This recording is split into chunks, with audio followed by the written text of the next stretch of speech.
Magandang umaga po mga minamahal kong mga kapatid na naririto at kasama natin online. Good morning po. Alam ko po sa buhay natin ay may mga pagkakataon na may mga magagandang plano tayo na kung minsan ay hindi natutupad. May mga pangakong napapako. At alam natin kapag ganoon yung mga karanasan natin ay nakakalungkot at kung madalas nakakainis. Pero sa mga pagbasa po natin sa ngayon, sa ating karanasan habang tayo ay nasa paghahanda sa pagdating ng Panginoon, kung sa mga tao may mga posibilidad ng pagpako sa mga pangako, sa Diyos po, hindi po nangyayari iyon. Kapag sinabi ng Diyos, natutupad. Kapag nangako po ang Diyos, ginagawa niya. At ito po ang sasabihin ko sa bawat isa sa atin. Mayroon pong magandang plano ang Diyos. May banal na plano ang Diyos para sa sangkatauhan. At ngayon, naririnig natin sa mga pagbasa na unti-unti niya nang tinutupad ito. Sa aklat po ni Propeta Jeremias, sa unang pagbasa, sinabi po ng Panginoon na lalapit na ang pagdating ng isang hari. At narinig natin sa Ebanghelyo, ipinapahayag na kanila Maria, kanila Jose, na si Maria ay magdadalang tao at dadalhin ang manunubos, ang Diyos na si Jesus. Kung makikita po natin, tunay talagang ginagawa ng Diyos ang kanyang mga sinasabi.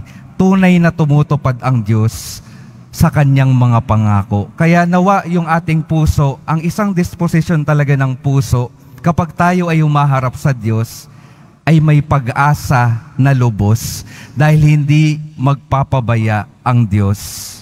May magandang plano ang Diyos. Yun po ang maiwan sa atin, lalo na sa araw na ito. Ano lang po yung nagkukulang kung minsan sa magandang plano ng Diyos? Kung minsan po tayo ay nagdududa sa ating mga sarili. Napakinggan po natin sa Ebanghelyo, si Jose gustong iwanan si Maria. Bakit? Kasi siya ay nagdadalang tao na.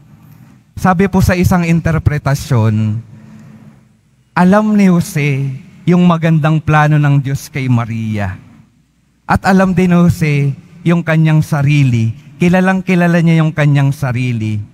At nung makita at malaman niya yung magandang plano ng Diyos para kay Maria na magdala ng banal na anak ng Diyos, sabi ni Jose sa sarili niya, parang hindi ako karapat-dapat.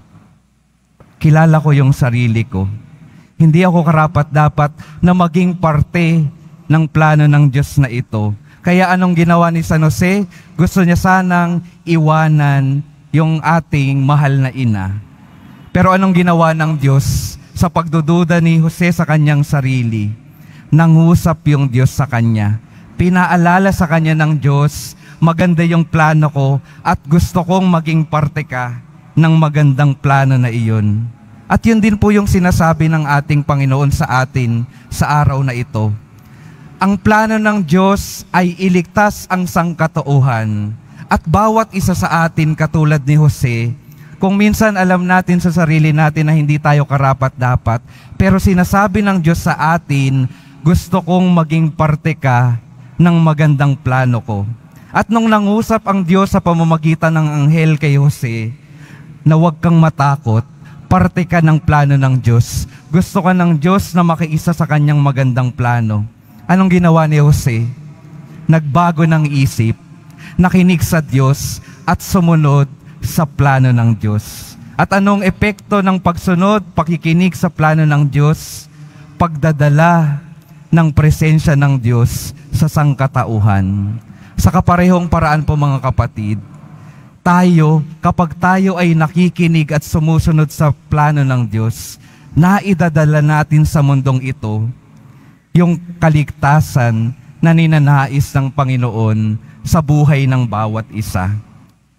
Si Jose po bilang ama sa banal na pamilya, ama ng ating Panginoong Jesus, ano pong mahalagang ginawa niya?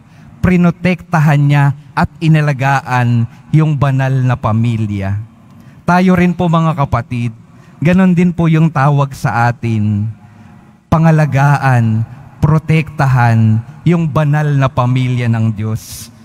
At sino po ang banal na pamilya ng Diyos? Tayo pong lahat, ang simbahan. Tayo po ang pamilya ng Diyos. Kaya ang misyon po para sa atin, katulad ni San Jose, pangalagaan natin yung mahal nating simbahan. Pangalagaan yung bawat isa. Protektahan mula sa mga gustong magpatay dito. Protektahan mula sa kasamaan, sa kasalanan. Alagaan po natin yung bawat isa.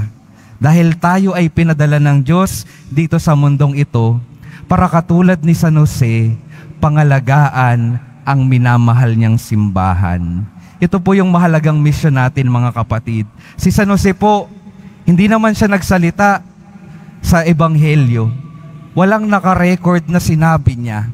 Anong mahalagang ibinigay ni San Jose sa buhay ng ating Panginoon? Yung kanyang presensya na mapagpangalaga. Presensya po. Minsan po hindi naman talaga kinakailangan na tayo ay magsalita.